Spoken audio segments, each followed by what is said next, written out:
Evidentemente, evidentemente, y por desgracia en este país todavía hay muchas heridas que no están cerradas, ¿no? Entonces, no puede gustar a todo el mundo. Este es y será, por desgracia, un país dividido por ideas políticas. Entonces, no puede gustar a todo el mundo. Pero esta película es verdad. O sea, no estamos contando una película de ciencia ficción, estamos contando algo que es verdad. ¿Que se cuenta de un punto de vista? Sí, claro. Pero es que fue así. No fue de otra manera.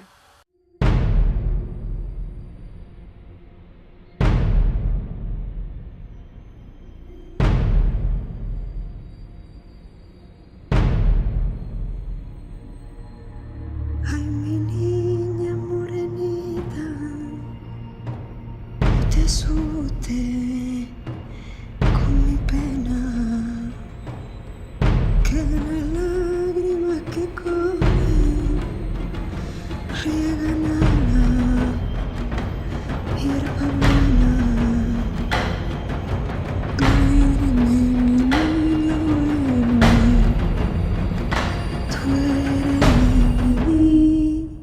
duerme, duerme. Me parece maravilloso por parte de Dulce y por parte de Benito, que se interesó por la historia que había contado Dulce, que se cuente esta historia desde el punto de vista de las mujeres, porque sin duda alguna ellas perdieron mucho, ¿no? Perdieron mucho más, y parece que desde fuera no nos damos cuenta, pero claro, ¿por qué se implicaron de esa manera las mujeres en la guerra? Pues porque habían perdido mucho más que los hombres. Habían perdido todo lo que habían conseguido en la República, que eran sus derechos, el derecho al voto. Este país era un país moderno, en el que las mujeres se divorciaban, estudiaban, ¿no? Y de repente todo eso se convirtió en un país absolutamente retrógrado, machista y absurdo, ¿no? Entonces por eso esas mujeres lucharon y por eso se merecen que se cuente esta historia de su punto de vista, porque ellas, como dice Concha Carretero, eran luchadores de la libertad, ¿no? Y luchaban, como decía ella, sencillamente por poder estudiar. Y hasta qué dimensión fue la represión del franquismo contra las mujeres y cómo se ensañaron especialmente con ellas. Porque la mujer cometió, desde el punto de vista de ellos, creo, un gran error. Y es, durante la República, creerse que podían ser iguales a los hombres. Y eso, el machismo fascista, ibérico, militar, de aquella época no lo iba a consentir. Si nunca iba a consentir que la mujer se igualara al hombre. Por eso, con las mujeres no soportaban las milicianas, no soportaban a las mujeres políticas, a las mujeres en las cárceles no se les dio la condición de presa política. A los hombres sí, pero a las mujeres no. Las mujeres eran como cosas ahí extrañas, ¿verdad? Entonces, La voz dormida es una historia de mujeres que creo que les pone voz. A mí me atrajo la historia, no porque fuera una historia de mujeres, simplemente cuando leí el libro me fascinó. Yo creo que cuenta lo difícil que fue para la mujer en aquella época ser mujer. No estar en un bando ni en otro, porque Pepita no estaba en ningún bando, ni entendía de política, ni quería entender. Ella no quería ser ni de un bando ni de otro. Ella quería pues vivir y enamorarse, y estar con su gente, con su hermana, con su... Entonces yo creo que se merecía que se contara esto también desde aquellas mujeres que fueron encarceladas, algunas sin ideales políticos, y que cuando salieron de la cárcel ya no podían ser ni madres, ¿no? Le quitaron hasta eso. Un momento, por ejemplo, en que las dos hermanas de alguna forma es la última vez que se ven, que es cuando la otra le dice: si me vas a pedir, querida, perdón, no vengas más a verte. Para mí ese momento es muy especial en la peli, porque es el momento en que el personaje los dos personajes de alguna forma la última vez que ven, con la impresión de que jamás se van a volver a ver. Las dos actrices están magníficas. También coincide que era el último día de rodaje ya de María León en la película, después de haber estado con ella un mes y pico rodando, que eso pues para un actor es, bueno, no estás metido de pronto al día siguiente, ya no tienes que rodar. No veas tú a la pobre como estaba, ¿no? Porque fue un día muy emotivo y bueno, hay muchísimas cosas especiales que podría contarte, pero porque la peli está llena de mucha verdad y mucho sentimiento por parte de todo el equipo, de toda la gente que participa en la película. Yo creo que eso se nota bastante, ¿no?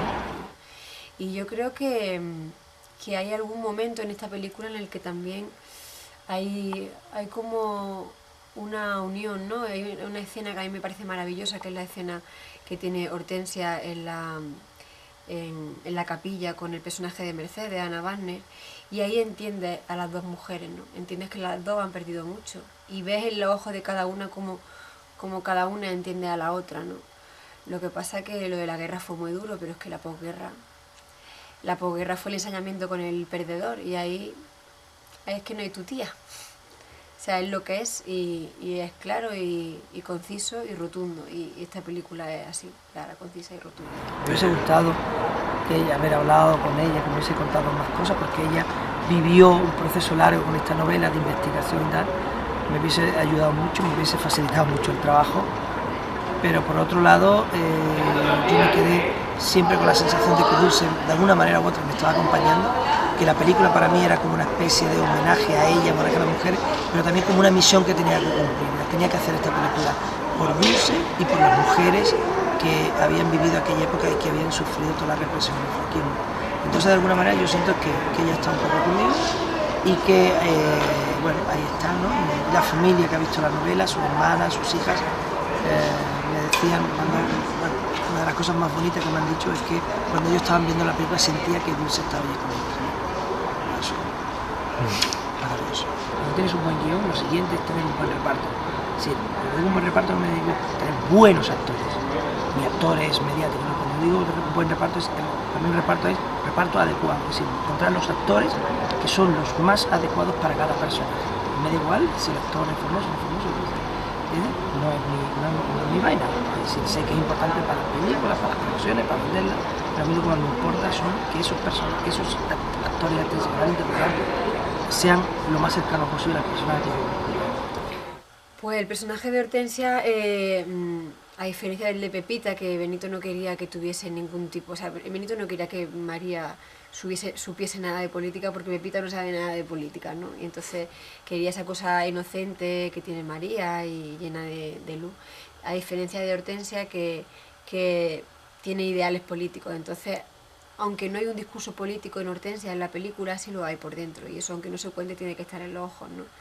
Entonces yo, pues, me he nutrido de todo, ¿no? Me he visto no sé cuántas películas que Benito me decía, documentales de testimonios reales de mujeres, muchos libros de testimonios reales de mujeres de la cárcel de Ventas, fotografías de Capa y de otros fotógrafos, ¿no? Que retrataron ya no solo la guerra civil, sino otras guerras civiles, y el holocausto nazi y todo eso, que a mí también me servía, ¿no? Para todo esto. Entonces, cuando uno se llena de todas esas imágenes, y de música también, cuando uno se llena de todo eso, al final se consigue, creo, esperemos que lo hayamos conseguido, lo que Benito decía, ¿no? Que era que del minuto 1, cuando el espectador ve a Hortensia o a Pepita, sin que diga nada, ya sabe por sus ojos todo lo que ha pasado, ¿no?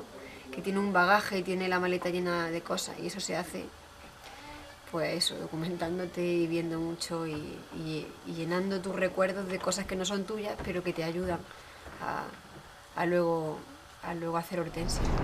Pues la verdad que yo, para prepararme a Pepita, pues me documenté muchísimo con la novela de Dulce Chacón, y no me planteé que fuera más difícil ni menos difícil que la comedia.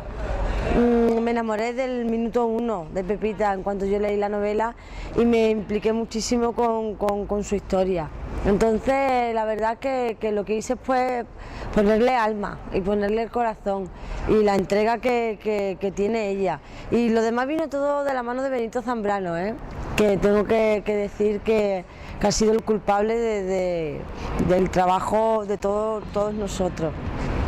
Fue un proceso bastante largo, empezando porque yo el primer casting lo hice y hasta los 2 años siguientes no me volvieron a llamar porque se paró el proyecto. Y cuando me volvieron a llamar, pues estuve casi un mes de casting, durante 8 horas. Benito tenía claro que teníamos que tenía que tener unos buenos instrumentos, que en este caso para él son los actores, y nos puso a prueba. Feliz porque yo creo que en el casting realmente ahí fue cuando empezaron a salirle los pelos y los dientes a Pepita. Todos somos hijos del siglo XX, y el siglo XX está fundamentalmente determinado por la Segunda Guerra Mundial, por la Guerra Civil, la Primera, todo lo que pasó. Si los alemanes estaban exterminando a los judíos, los japoneses estaban haciendo auténticas escarchinas cuando invadieron China, si no la película esa que hace 2 o 3 años ganó en San Sebastián, la película de Ciudad y Muerte. ¡Qué horror! Si eso es verdad lo que dice que pasó, qué horror lo que hicieron los japoneses matando más de 300.000 chinos, y de la manera en que lo hicieron. Es decir, es que el ser humano estaba loco en los años 30, 40, el ser humano estaba loco, estaba haciendo auténticas barbaridades, matando, exterminando a todo aquel que no pensaba ni era como tú. ¿Me entiendes? Entonces, ¿por qué no vamos a hablar de esa época? España no era ni mejor ni peor. Lo que está pasando aquí no era ni mejor ni peor de lo que estaba pasando en Alemania, en Austria, en Hungría, incluso lo que estaba haciendo posiblemente Stalin en la Unión Soviética, lo que estaba haciendo, no posiblemente, lo que estaba haciendo, y lo que estaban haciendo los japoneses, y lo que estaban haciendo los italianos, y lo que estaba pasando en el resto del mundo. ¿Me entiendes? Entonces, que no hablamos de eso. Que alguien diga que no hablemos. Preguntémosle, ¿no tenemos que hacer películas sobre la posguerra? Si no tenemos que hacerlo, que alguien me explique para nada. Me parece una tontería, sinceramente, porque yo creo que hay que enterarnos de todos, de todo. Y esta película no cuenta, que si la contara igualmente, pero no cuenta una guerra civil, no cuenta una época, pero se cuentan muchas más cosas, ¿no?